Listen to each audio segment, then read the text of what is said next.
Welcome to Live Free. I'm Angela K. Austin. Together, we'll discuss books, we'll explore the world, and we'll do it with some of my closest friends. And hopefully, we'll make new ones along the way. All right. Hey, everybody. I am Angela K. Austin, and today I am here with Karen KT Bond, as well as Laura T. Johnson. All right. So, KT Bond, say hi to everybody. Everybody. All right. Laura T., say hi. Hello. All right. So, guys, I wanted to have these two lovely ladies here with me to talk about ghostwriting. I know nothing about ghostwriting, but earlier this year, I was in Brazil. And in so doing, I met someone who's very interested in becoming a ghostwriter and learning how to ghostwrite. And that made me want to have the conversation. Like, how do people make money with ghostwriting? Like, why do people do it? How do you get started? Why don't people write their own books? Why do they hire ghostwriters? So all of these questions popped into my head, and I reached out to these two ladies to join me so that they can answer the questions that I have, and maybe they'll answer some of your questions too. And maybe we can all figure out what this whole thing, ghostwriting, really is, what it's really about. Hey, I don't know. Maybe I'll get into it. I don't know, Karen. You need a fourth, fifth partner? I may figure some things out, guys. We don't know what's going to happen by the time this conversation ends. So before we get started and we jump into all these questions, let's start with the basics. Let's start with you, Karen. So tell us a little bit about who you are. Who is KT Bond? What do you write? And why did you get started with ghostwriting? How did this happen? Why are you doing this thing called ghostwriting? Tell us a little bit about you. Okay, a little bit about me. So I'm a retired English teacher / assistant principal supervising English teachers. I've been retired now for 5 years. And I have always been a writer because English has always been my heart. Aside from French and music, English is my heart. And I started ghostwriting while I was still a supervisor in New York City Public School. I used to publish my stories on literotica.com. They're still on there. I haven't moved them. But the copyright is still mine. And while I was writing, I was scouted by by a guy who said, I read this story, don't remember which story it was he read. And I really like the way you write. Would you like to write for me? And I was like, sure.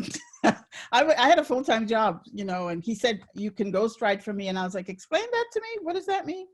He explained, I didn't make a lot of money. I'm gonna tell you right now, the first few stories I wrote for him, I got $50 for them, but I wasn't doing it for the money. I was doing it for the fun. It was fun. It was an interesting thing to do. And I had a job. I didn't need his money to pay my bills. And so I wrote for him. And then I guess he liked the way I wrote. And he said, okay, I want you to write more. It was like 10,000 word stories for $50. I was like, sure, no problem. And people were like, why are you doing that? And I was like, why not? It's fun. I don't need the money. This is something I want to do. It'll get my persona out there, even if not my name. And then he stopped hiring me. I wrote a number of longer stories for him, novellas. And then he asked me to write full-length 60,000 word, 50 to 60,000 word novels. And I was like, sure. And I was getting paid more than $50 at this point. But he also wanted them to be interracial. They always had to be white men and Black women. And so that's where I got introduced to the whole interracial thing. He also had me write him a paranormal series. So I wrote one series before I became my own writer. And it was about a hybrid werewolf / vampire and his human mate. And he was a part of a biker gang, and she went, did you know that I had to do this research. Did you know that there used to be wolves in Arizona? See, but I needed to do that. In order to get my story to work, I had to find out whether or not there actually used to be. They killed them all off because of the cattle.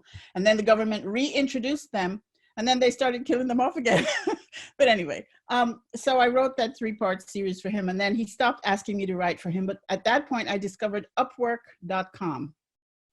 So this is for your friend. The first thing she should know is there are places out there that you can go set up a profile for yourself and look for work.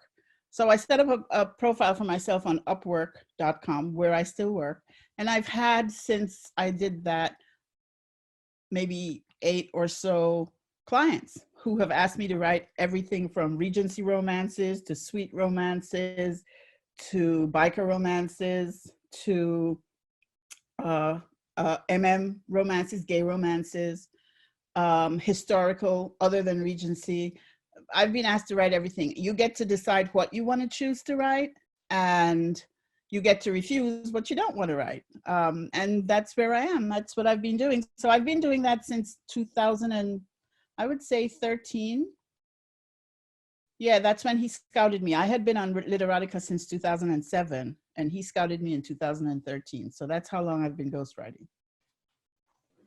Wow, that's pretty interesting. You know, I hadn't thought about Upwork. I guess I should have, you know, because there's all kinds of things like, you know, Fiverr and whatever, where people, you know, go on, set up profiles and agree to write different things for people.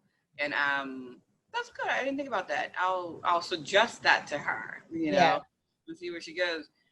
Laura, same question.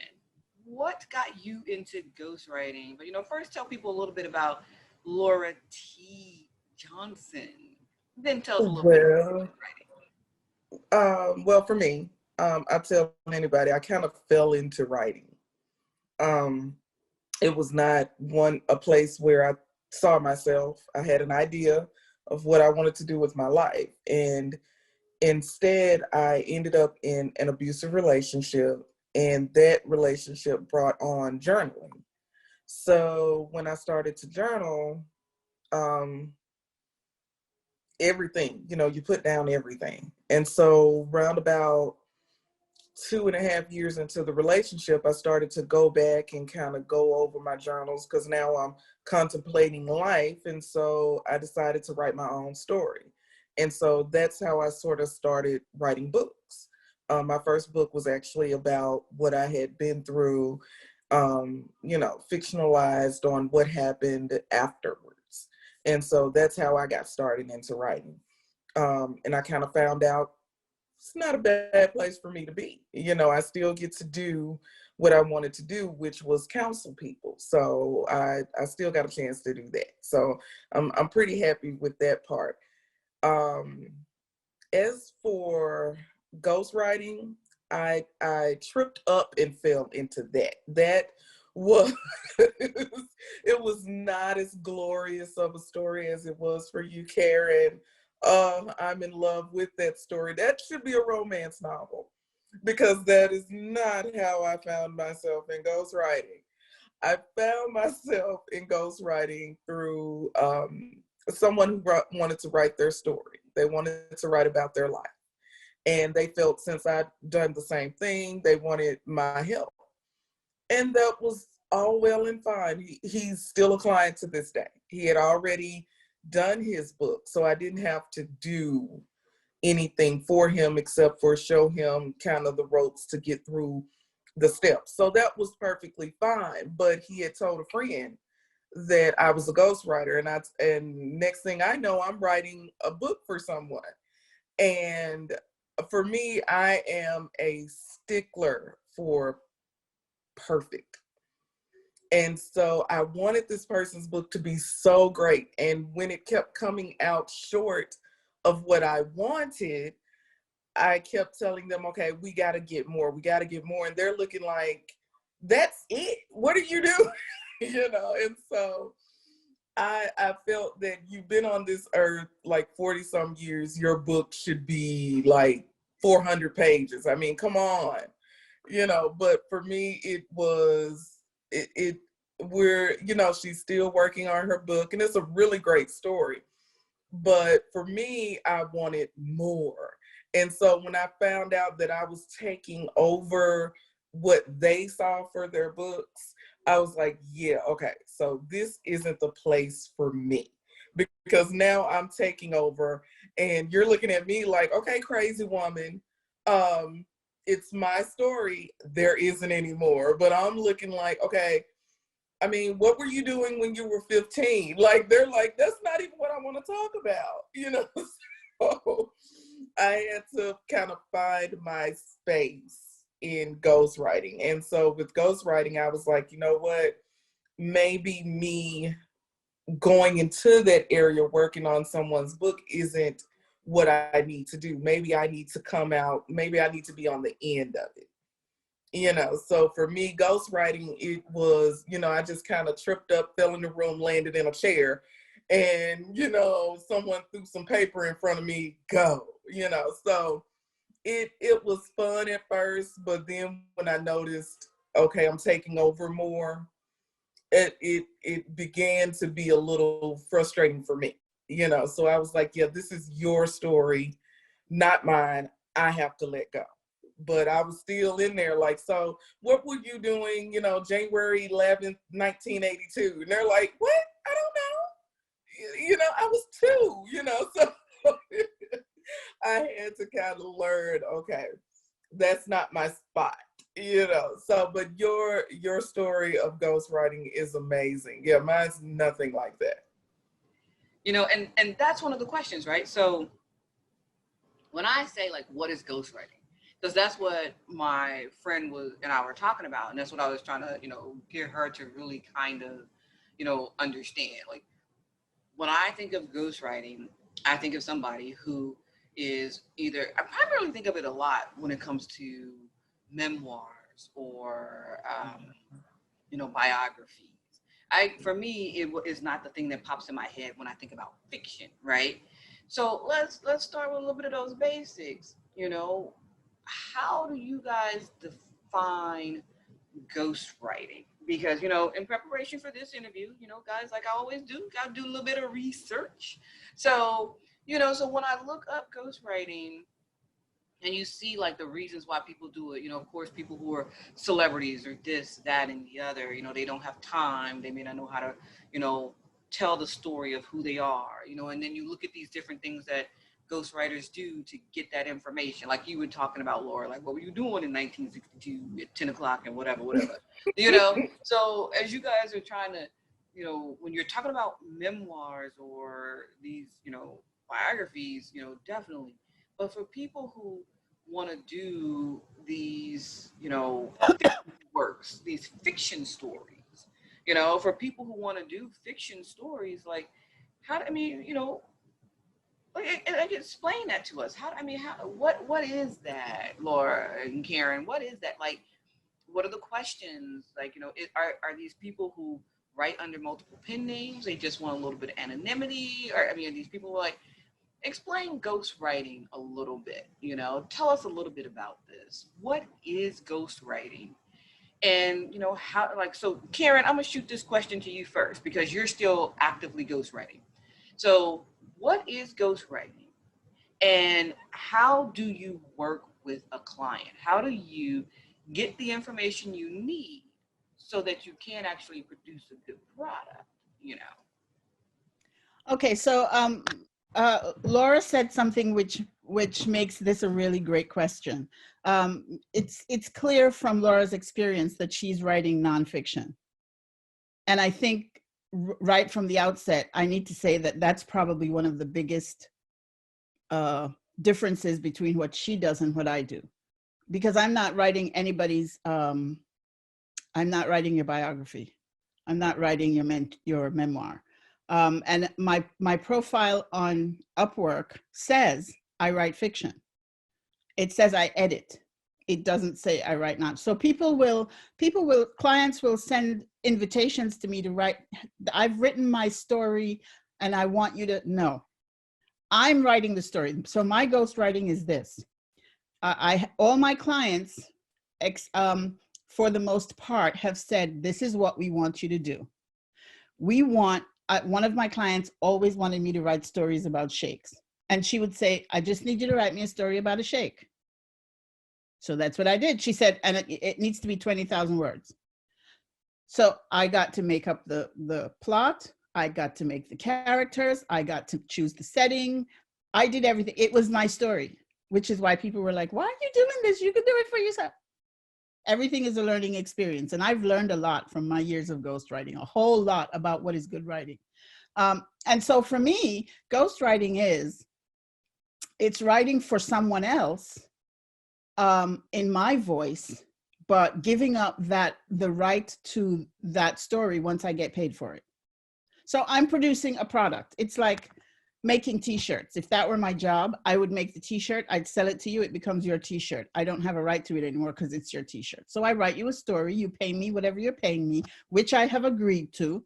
And also in the contract, I have agreed that the copyright now reverts to you. Once you have paid me for the story, it's no longer my copyright, it's yours. So I can't, so I know I've written over 50 novels and short stories and novellas.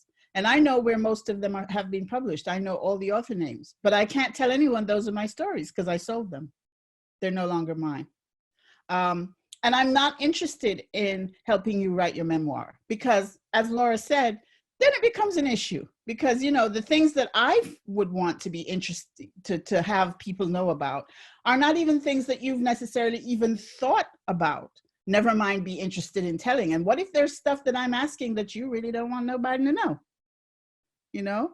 And so, yeah, my ghostwriting is I get to do what I want. On a few occasions, clients have given me plot outlines, chapter by chapter outlines, and I've tried my damnedest to follow the outlines because it's also helpful to have outlines. The problem is the way I envision the stuff they've written is not necessarily always the way they want it. In fact, I wrote, one client asked me to write a story. She gave me the outline for the first 4 chapters. She said, write these and then we'll see whether we'll pay you for your work that you've done. And then we'll see whether or not we'll continue with it. So I was like, okay. So I start writing this thing and I'm like, okay, first of all, it was a Regency romance. I said, first of all, that's wrong. So I wrote her back. I said, you know, this is wrong. It needs to be fixed. She said, okay, go ahead, write everything. So I wrote the 4 chapters. And as I'm writing, I thought, logically, this makes more sense than that. So I wrote the story, adjusting it to fit what I knew. I'm an English major. All I ever did in college was English because my degree was taken in the West Indies, which at the time, when you did it, I was in, I guess what Americans would call the honors program. And when you're in the honors program, that's all you do. So I didn't do math, I didn't do science, I didn't do history, I didn't do phys ed, I did English. That's all I did for 3 years.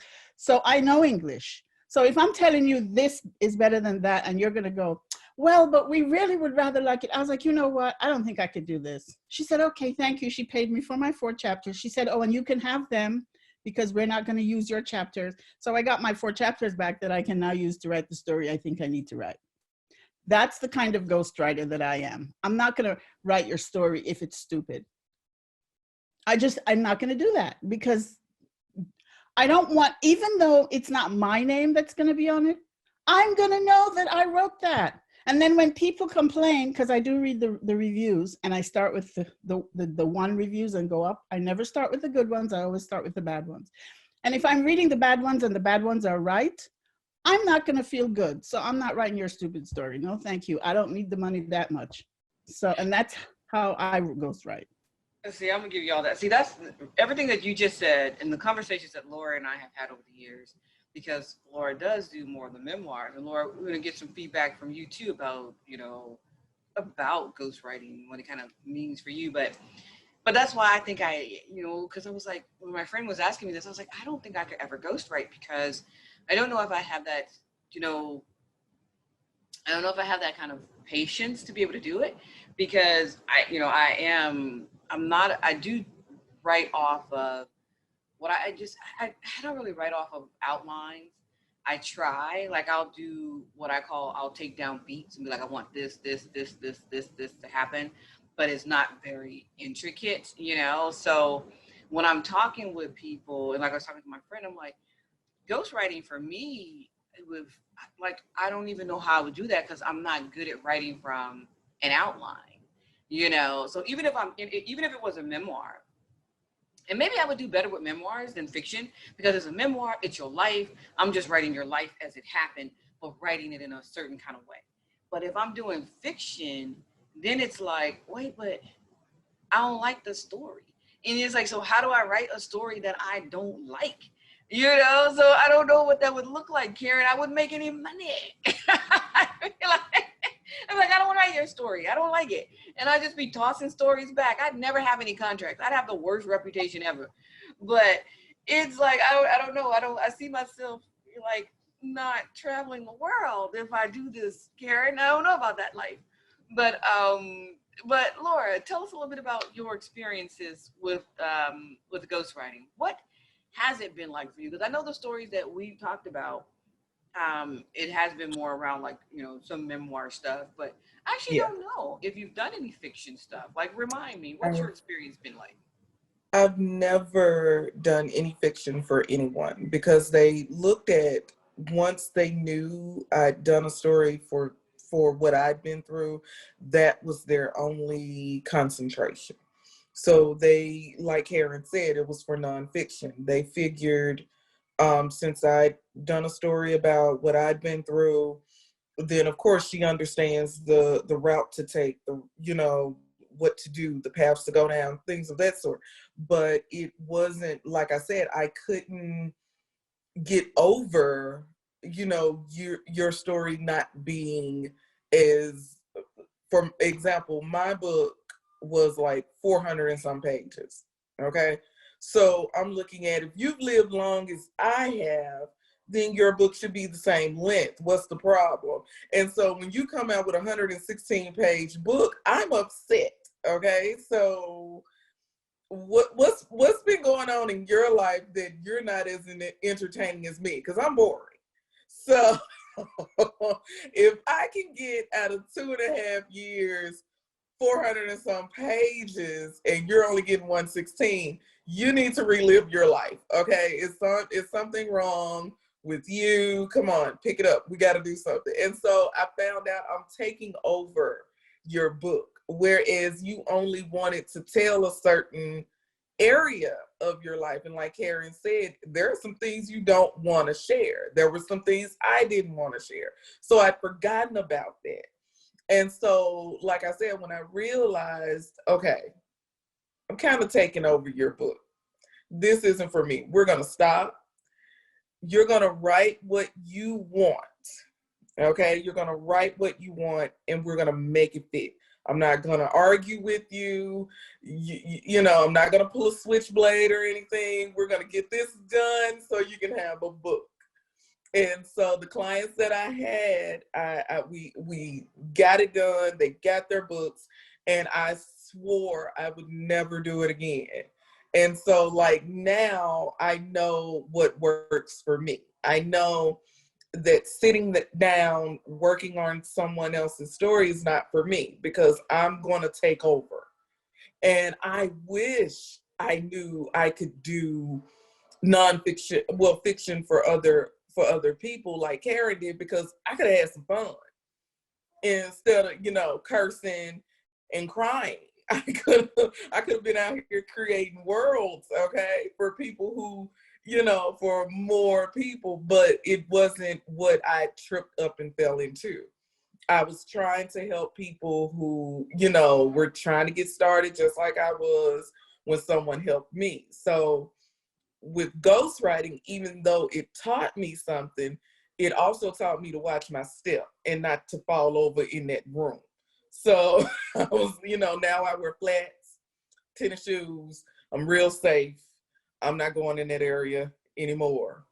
And it cracks me up because she is so serious about that, guys. I am. I am. We've had way too many conversations, and Laura is just like, yeah, I'm not doing it. Not my thing. Doing it.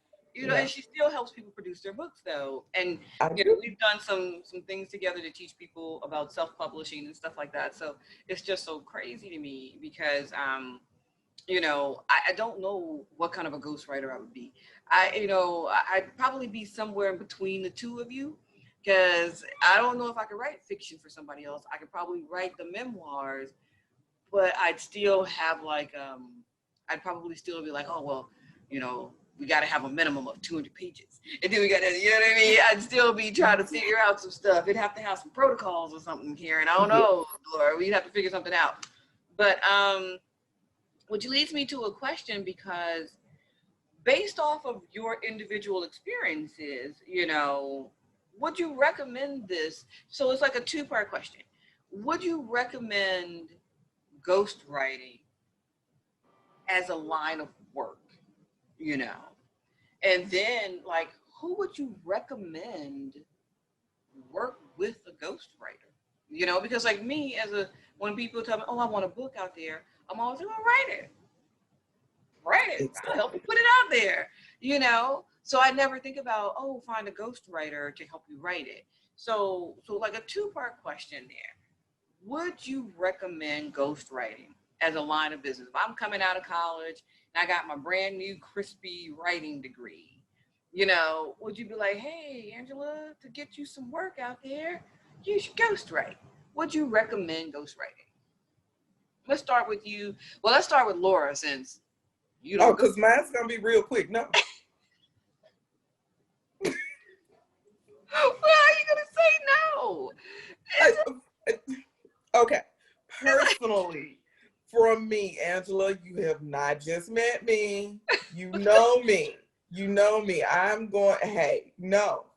There's no caveats on that. But I'm okay.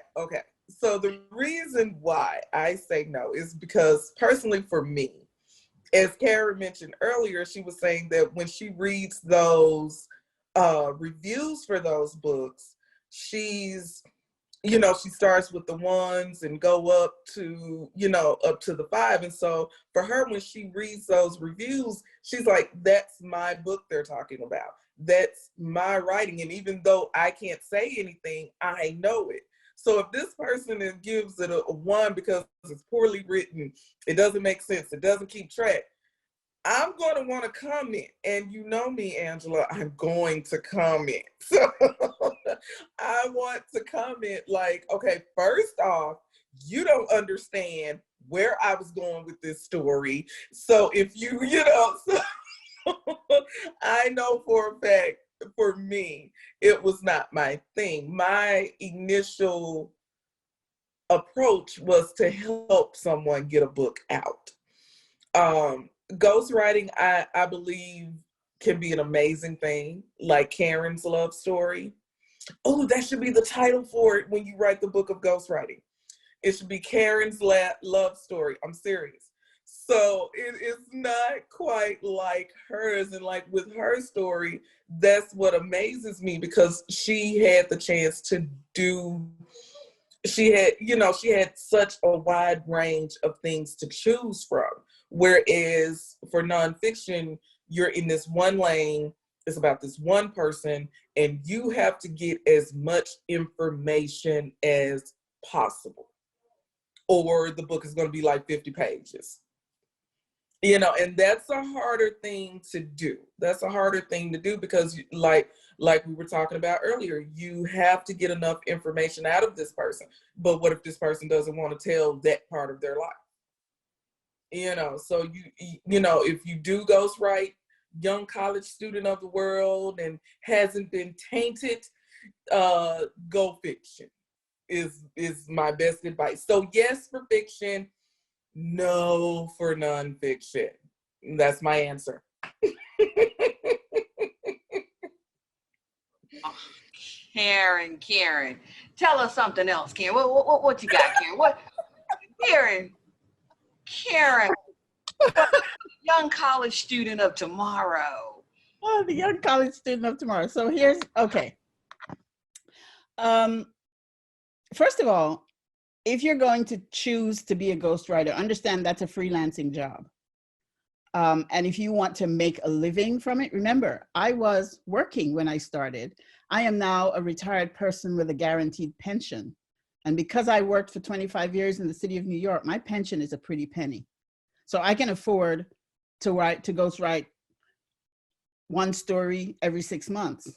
It doesn't matter. Unless I have something specific that I want to make money for, that I don't want to use my pension, then I'll try to write more to get more money. So like, for example, I want to go to IRAE and I have to pay to ride the train, and I have to pay for the hotel. And then I'm going to write more so that I can pay for those things, not out of my pension. If you plan to make a living from this, you have to be, first of all, clear about deadlines. If you're writing fiction, a lot of these people expect you to write a 60,000 word story in 8 weeks. Well, I'm here to tell you right now, separate and apart from the fact that I don't feel I need to be busting my behind like that for anybody for a story which when I'm done, you're taking my copyright. If I want to write a good story, it won't happen in 8 weeks. It just won't happen in 8 weeks. I know what a good story looks like. I taught for 36 years before I retired. I'm an avid reader. I haven't stopped reading because I'm writing. So I know really great stories don't, for the most part, happen in 8 weeks. And yeah, I know there are writers who can pump one out every 4 weeks or every 6 weeks or whatever. I'm not that writer.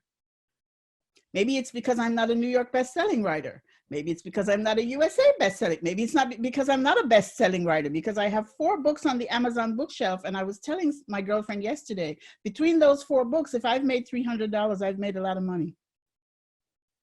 So clearly, I'm going to be doing this because I enjoy it, but I don't need the money. So if you're fresh off the college circuit and you have your brand new burning hot degree and you want to make money as a ghostwriter, understand you are going to be busting your butt all the time, every day, not 8 hours a day, every time you have a spare minute. It needs to be sitting down doing that work. So there's that. Also, you have to be willing to give up your copyright and your ability to talk about the book as your book. When you sign that contract that says, I give up my right, once you give me that $600 or that $800 or that $1,000, that book is no longer mine. If you're not willing to do that, you can't ghostwrite. You can't, unless you're writing with Stephen King and he says, yeah, I'll put your name on there and you'll get 10%. And since I don't want to do that either, he could find somebody else to be your stool and write your stuff. I want to write the stuff I want to write, that I can be proud of, that it's mine. It's not attached to a famous person's name. It's just me. If it flops, it's because I flopped it. If it goes well, it's because I did it well. And yeah, I've given up the right to it, but I know it's my story and you know it's my story. And that's the way I want it. If you can't give it up, you don't do that.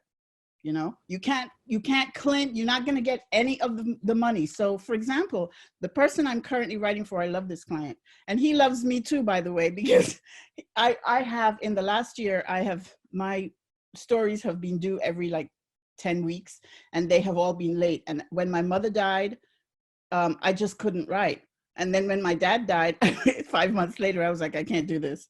And he's like, don't worry, we're never, ever not going to ask you to write for us because you write really well. This guy publishes, he's like a publishing house. And so he has a sort of a team of people who write for him. And he puts out books every 2 weeks or whatever in these people's names. So I know I'm just one of a team. I don't care. He pays me $800 for a book. Why am I going to complain? That's $800 more than I've made on the books in Katie Bond's name. You know what I'm saying? So you have to be very pragmatic. If you want to make a living doing this, you have to work at it. You cannot do anything else. You cannot read a lot. I read a lot. You cannot be on Facebook a lot. I'm on Facebook a lot. You cannot cook and do your lunch. You have to bust your, because this is how you're making your living. And if you can't do that, you need to find something else to do. That's what I got to say. And that's one that I will co-sign, because that's not only just for ghostwriting, that's for indie writing, and everything that Karen just said. Like, I'm not on social media a lot. I love Instagram, so I might be on Instagram more than anything else, but it's just, so whether you are ghostwriting or indie writing, everything that she just said, you can apply that to all, because you really do need diligence, you need to be focused. And although I may not be on social media a lot, I'm always trying to do things behind the scenes. Like you were just saying, he puts out books every 2 weeks or so. That's one of my things. Like, I put out maybe 1 book a year, and when you're indie writing, that's not enough books. That's not enough product. So, and that's one of the things, so the second question that I had about should authors use ghostwriters, because when I tell stories I want to tell in my voice. And Karen, you said so much stuff that I really kind of wanted to unpack some of it. You write for men, and I know you write, some stuff in that IR space. And so you're writing, for people, you know, other races or whatever. But like, that's like as a ghost writer, like my voice is my voice. You know, I think if I wrote a book for anybody, people would pick it up and be like, oh, Andrew Kiosk wrote this book. You know what I mean? Because it just, we all have been writing for so long. Your voice, whether somebody, you know, knows that you wrote it or not, something in the back of their head is like, this feels so familiar, you know, and they just may not be able to put their finger on it. So when we talk about authors who use ghostwriters, because of course, like I said, in preparing for this, researching, you know, like I said, a lot of celebrities, a lot of this, a lot of that. But, you know, they also talk about the amount of money that people can make. And I looked at some different websites for people who do ghostwriting. That's a lot of dough. I wish I could do it. Good Lord. What are we talking about? I'm like, let me in on some of that. But I can't crank out books that fast. Do you know what I mean? If you tell me, oh, I need this book in 10 weeks, I'll be like, oh, you're talking to the wrong somebody. I don't write my own books that fast. You know what I mean? I put out a book a year. And when people are like, oh, Angela, join this anthology, I'm like, when is that bad boy due? And it's like, give me, because it's like, usually when I'm in an anthology, I swear, I've known about it for 2 years. At the least, I've known about it a year. So I've had like a whole year or two to write it, you know? So I am not a person who writes fast. I have to get to know my characters, and this is why I don't plot. I have to get to know my characters. I'm like walking around in their shoes. I'm having whole conversations like, girl, you know what I mean? I'm like, I'm having whole conversations inside of my head. So I don't like, so I you know, to me, ghostwriting is just so amazing because I don't know how you guys do it. I really, really don't. So when you're talking about authors who reach out and say, I want you to ghostwrite my book for me, like, do you recommend this as, you know, as something for authors, or do you recommend it for people? And I differentiate here. Do you recommend it for people who are authors, you know, or do you recommend it for people who want a book or who have a story to be told? Like, who would you recommend work with ghostwriters? Because if I'm, like I say, if I'm Angela and I'm, you know, I got my brand new degree for writing and I'm trying to get work, who's looking for me? Like, who's checking for Angela to get that book written? And can you guys give us any advice? Like, what authors are working with ghostwriters, and how do we find that client as a ghostwriter, so we know who to ask? Like, y'all want me to write your book for you? I mean, so who do we ask? I mean, we can set up profiles on Fiverr and Upwork, but how does, you know, what does that look like? Who are the authors? How do we find that client? Y'all got lucky. Y'all have people reach out to you. But so I don't know. So you might not be able to answer this question, because have you ever had to seek out a client? Yes. I'll tell you right now, when I first signed up on Upwork, I signed up because the client who had originally scouted me on Literotica dropped me. Yeah, he wanted me to write him a biker story, and he wanted the biker to be one of those sort of bad boy type bikers. And I was like, first of all, I don't know that I believe the bad guy should get a girl. And so how am I going to write a story about a bad guy who gets the girl when I don't, in my own head, see that as a possibility? So I had a hard time with it, which is how I ended up, and he wanted this to be the series story. So this is how I ended up making the biker be the hybrid werewolf / vampire, who was also the alpha prime of the werewolf nation, that was being hunted because he was hybrid. And he was a biker in this town. So my biker guys were good guys. They were part of a biker club, not a biker gang. He didn't like that. So, and he gave me a chance to write another one. And that biker guy was also a good guy. And he was like, you can't write what I want, go away. So I signed up on Upwork. And what I had to do in the beginning, before I started getting invitations and having to say yes, no, was I had to go out there and look for jobs. And there's a button on the Upwork site that says find jobs. So I clicked on that, and I would sit there a couple of hours on the weekends particularly, or if I didn't have papers to grade or lessons to plan or whatever at night, and I would look for work. You had to look for work. And so in the beginning, until you establish yourself, until you've had a client who closes a contract with you on a good note and writes you feedback, which shows up on your page that says this person does really good work and she's good to work with and her writing is great and so on. You have to bust your chops and look for jobs.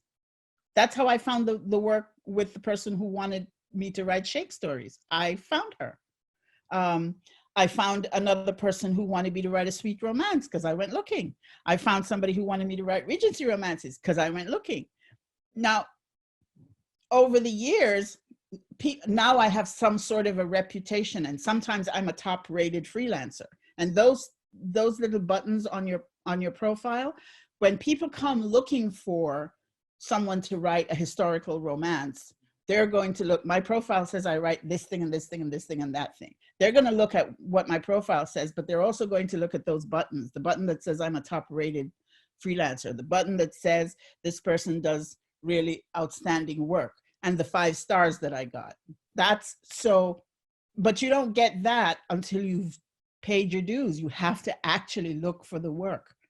And so that's another part of it. If you're looking to do this as a living, you have to do the work in the beginning. And then once you get established, you can sort of relax a little bit. And as I said, because I'm not really looking to make a living from it, I haven't accepted any of the invitations for jobs that have been sent my way, because I'm working on my client's series. I'm in a series with him now.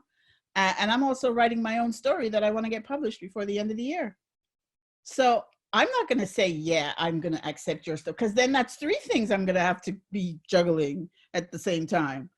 So no, now I get to choose. But in the beginning, I didn't. I had to sort of go with whoever said, yeah, sure, come write for me. You only get $200. $200 is more than $0, right? And if you want money, you take the $200. Should ghostwriters write for writers? I can't say that that's appealing to me. Like, I wouldn't want to write for Angela K. Austin. I love you, but you're right. I don't have your voice. In addition, I don't have your experience. I am Black and you are Black, but we are different Black. Your Black experience is different from my Black experience because we grew up in different places at different times. I was born in 1958 when Jamaica was still a colony of England. That's like a whole lot of the way my mind works is based in that historical fact. So I can't write and sound like you. It would never happen, you know? And why would I want to write for Stephen King? Because at the end of the day, if I write something that's really great and he makes a lot of money, I'm gonna be pissed that I'm not making at least half. So I couldn't do that. And I wouldn't recommend it for any author. If you're an author and you have published, you should write in your own name. I am an author. I am a very poorly received author. Nobody knows who the hell I am. Nobody gives a shit, excuse my French. But they're my books. They're mine. And so nobody has to share the ignominy of not having had any of these books sold. But at the same time, if I ever were to make it where I actually made $1,000 on a book, I made $1,000 on that book because I wrote it. I wouldn't recommend that you ghostwrite for another author. I ghostwrite for a publishing house that publishes these books in author names, because those people don't really exist. Those people are me and the other ghostwriters who write those stories. That's the kind of ghostwriting that I'm interested in. That's the kind that I do. I couldn't do the Stephen King and anybody else who does that. No, that's not me. I'm way too individual for that. Yeah, that's like the James Patterson kind of thing. Yeah, I can't. No, it's all right. He can write his own stories. Yeah, yeah. What about you? Would you recommend it? Would you ghostwrite a piece of fiction for another author, or recommend that authors who are trying to carve out some space do it for other authors? No. Yeah. No. I've always, even with the people who've come to me, I've always explained to them, I can't sound like you. That was always my first initial statement. My voice will never sound like you. You know, the first client I ever had was a professional basketball player. I don't even know what a jump shot is. How I'm gonna write for you? I'm asking him 30 million questions. Like, what's a 3-point shot over two? You know what? You gonna write this book. So it was never, my first statement always was, you need this book to sound like you. I can't write this for you. And so I made sure he understood that this is coming from you. This is your story. You have to write this. No one can write it like you. That's my mantra. No one can write it like you. So when dealing with nonfiction, I tell anyone, it's your voice. These are your words. I can't do that for you. So I often tell people, if, you know, a lot of times when it's not, you know, when it's dealing with time, I don't have the time. I don't know what to do. None of us knew what to do. We just kind of started writing. You know, mine was in a journal. I just started writing. And all of a sudden it started to sound like the story of other women. You know, it doesn't mean that that was their voice. It would just mean I wasn't the only one. So all of us started out with a pen and paper, you know. So I tell anyone, never get so wrapped up in it where you're thinking, oh, it's not going to sound like theirs, or it's not supposed to. So I highly recommend to people to first try it out for yourself. As an individual, try it out for yourself. An editor is an amazing person. They can make anything work. You know, so I highly recommend that. As for an author, that kind of confuses me a little, because I don't understand, if you already have work out there, why would you want someone else to do your work? And side note, I love James Patterson. I love that man. Okay. I want everyone to know that I love him. But I don't understand, if you've already done the work, why do you need someone else to? You know, that seems like it bothers me a little bit, because, you know, even though I'm a fan of his, you know, in my head, and this is the lie I tell myself, they write the book together. Okay. That's the lie. I see you, Angela. That's the lie I tell myself. I see you.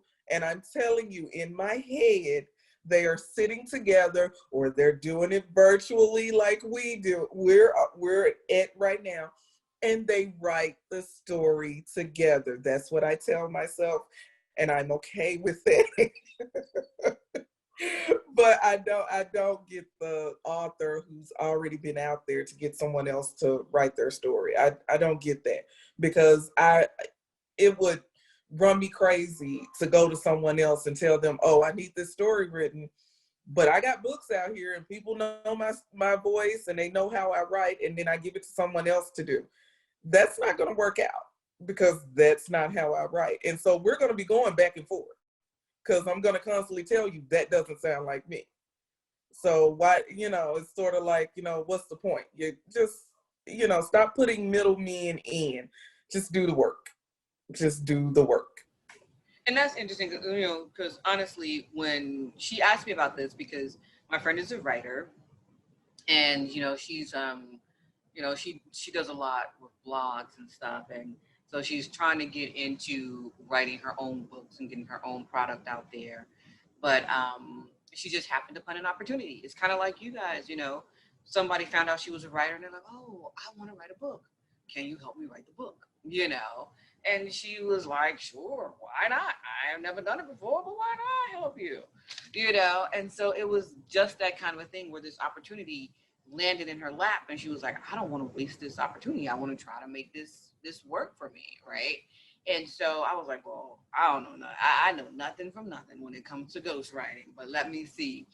But because I'm always so curious, you know, like I say, as a person who is an author, somebody who wants to write, you know, would I use a ghostwriter?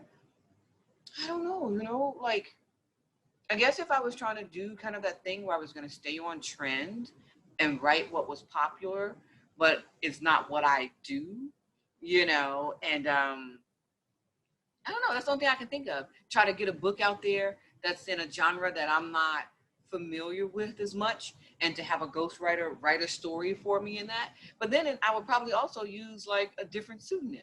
So no, so it would, it would be nothing that was Angela K. Austin. You know what I mean? So it wouldn't be, so I can't really think of an opportunity, but I was just curious because you guys have, in the case of you, Laura, you have done it before. And Karen, because you write for, like I say, men, women, different races, across all kinds of things, across the genres. I was just really curious about that. And, and truthfully, like I say, whether it's in the case of my friend who's an older woman jumping into, now that she's like, pandemic, and her old job is no longer viable. And so now she's trying to find other work and stuff. Or if you are that young person who comes out of college looking for that first job, if ghostwriting is something that's viable, something that can help people put food on the table and pay a bill, And it's like, and when I look at the stuff that I did for research, I was like, there's some real dollars out there that I have never thought about. I mean, I'm out here hawking one book at a time, but people who ghostwrite, it is almost like a factory, because they have all these companies that I looked at, they have all these writers on staff, and they are just like cranking out these books, and they're getting them out there for people. So it really was like a factory and getting it out there. And I don't know, because I wouldn't know unless somebody told me they wrote that book. I wouldn't know which book was written by the author versus a ghostwriter. But these companies really do seem to be like a well-oiled machine, and they're just getting product out there. So I definitely think as a job, it could be viable, because not only could people work independently as you, Karen, or like you have done in the past, Laura, but you could also get linked up with one of these companies, one of these organizations. But if you are a writer who wants to write under your own brand, you might almost run the risk of getting so busy you don't have time to write your own books, because I didn't realize how many people were out there looking for ghostwriters. There are a lot of agencies. So I would say, if you're out there and you got a brand new fresh degree, or you're looking for a life change, get on down with it. Make a couple of dollars. I ain't mad at you. I understand, my people. I understand. All right, ladies. So now, before we wrap this up, I just want to ask a couple, just like maybe one more question or so. And it's really about, how do people contact you guys? How do people work with you? So let's start with you, Karen, because I know you're still actively working as a ghostwriter. So if somebody wants to work with you, they can go to Upwork. Do you have a profile that they should look for, or should they look for you on social media? Like, how do people, give us your social, how do people contact you if they want to work with you for a ghostwriting piece? There's a picture of me, and my full name, Karen Bonnick, is on there. Okay. So if you go to Upwork, you will see, and search for Karen Bonnick, you should see my profile. That's my freelancer profile. Okay. And can they reach you through any other social media, or just social? Yeah, and then I'm going to give you I just wanted to check the Upwork thing. And then through social media, as author Katie Bond, you can find me on Facebook at facebook.com/author Katie Bond. And then I have a blog on WordPress. It's katiebondepiphanies.home.blog. That's on WordPress. And then I also have a group. It's facebook.com/groups/Shay, CHEZ, DJS. So it's a group was originally called Shay DJs. Now it's changed to Katie Bond's Home, but the actual address remains the original name of the group. So those are the three places online that you can find me. I have an Instagram account, but it's my personal account, and I have a Twitter account that I very, very, very rarely use. So I don't even give them out, because I don't do anything on them. Every now and again I post a picture. So. And what about you, Madam Laura T? What is your social media? Well, of course, Facebook. I can always be found on Facebook, usually about 2-3 o'clock in the morning, but that's beside the point. I hear you. It's funny around 2-3 o'clock in the morning, seriously. So I'm on Facebook. I have an author page on Facebook, author Laura T. Johnson.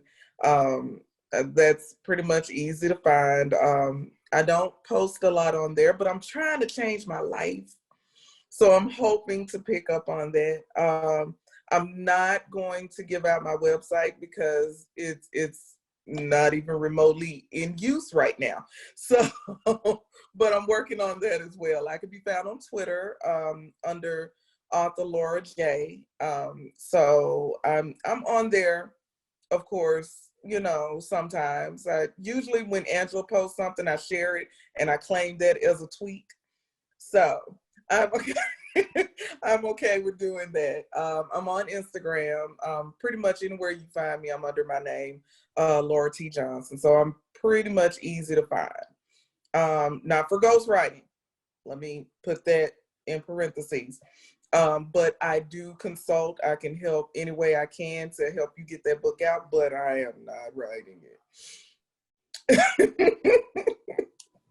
As you guys can see, she is not ghostwriting anymore. No. She will help you produce that book. No, Yes. she will get you there. Yes. All right, ladies. I want to say thank you both for joining me. Laura, thank you for doing the redo with me. And of course. Madam Karen, I want to say thank you for joining me because I think the first time I met you was at Swirling or IRAE or something? No, I think it was at IRAE IRAE. in 2017 or something. Yeah, and it was just like literally like I just sat down at her table and was like, hey, but it's so it's just, to me, it's just another thing that speaks to the whole indie world and the whole writing world. It's like you meet somebody one time and they stay in that circle. And, you just keep bumping into people again and again and again. And, you never know when you're going to collaborate or work with somebody. So I want to say thank you to both of you ladies for joining me, because this was interesting for me. I learned a lot because I really knew nothing about ghostwriting. And so when she asked me that question, I was like, oh, that's a good, let me put that down in my notes of things to do, And so I'm so glad you guys came and talked with us a little bit. And Laura, I know how you feel about ghostwriting. So thank you for joining me, because couldn't you guys see I her? learned a lot. I learned a lot from Miss Karen. I'm still not doing it. I'm still not doing it, but I learned a lot from you, Miss Karen. Like I said, your love story, when you put this book out about ghostwriting, I'm buying it. Look, you should just write it, my girl. Go ahead. I give you permission to put whatever you want in there. It's gonna be a horror book when I get through. It's gonna be a horror book. Oh, now that's the book that you should write. How I ghosted ghostwriting. Yes. Let's make it happen.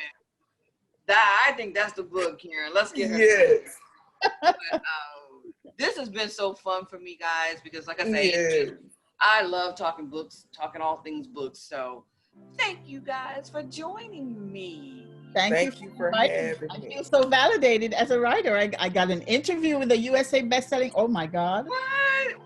I feel very she is. I feel very validated. You have no idea, because you validated when you got that first check from that first writer, or the first KT Bond book. That was the validation. Trust me, I remember my first check from my very first publisher. I was like, oh, I should keep this check and whatever. That was before online banking. So, you had to actually give them the check, Check, yeah. But if there would have been online banking, I would still have that check to this day, because I was it made me feel so validated. So it was awesome. It was awesome. For all my people out there, YouTube world, podcast land, I am Angela K. Austin. This is KT Bond and Laura T. Johnson. I hope that you enjoyed this conversation. And if you did, I hope that you will come back and join me again soon. Thank you all. bye. Bye.